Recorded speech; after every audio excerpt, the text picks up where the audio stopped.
given me a sense of pride by being able to serve my country overseas when needed and also help my neighbors during natural disasters and other emergencies. Welcome back to WNEP's special Veterans Day program, Why We Call Them Heroes. Veterans, servicemen and servicewomen, have seen and experienced things the rest of us couldn't possibly understand. The military is its own culture, and there is a growing effort for more therapists and counselors to understand that before they treat those who are struggling here at home. How many times do you look at video like this and think, welcome home, your work is done, it's time to relax? When it comes to the mental health of our veterans, in some cases, the real work only begins when their service is over. We want to think of military culture as something that is different, with its own set of competencies and unique values that even continue after a service period ends. Michelle Vella Healy is a psychologist at Wilkes-Barre's VA hospital. Here, mental health services are embedded into primary care, using evidence-based research to come up with a treatment plan. Michelle points out the PTSD rate is higher in the veteran population than it is in the general population. But just as concerning is the high rate of depression and anxiety. 14% of service members will experience it, and their spouses are also at higher risk.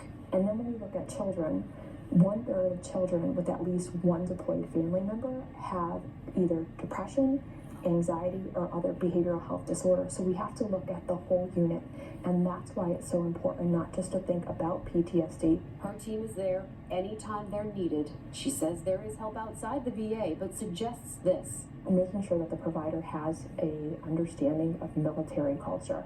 The exact words we heard from Eric Darling just days before. People often look at us in ways that they think we're broken or we're sick. Well, we're not. We're different.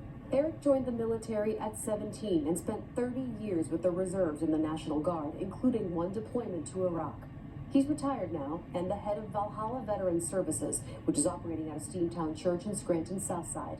Valhalla's mission is to provide free counseling to any veteran, active duty member, or first responder, and educate the citizen population that the military trains you going in, but doesn't untrain you coming out. He gave an example.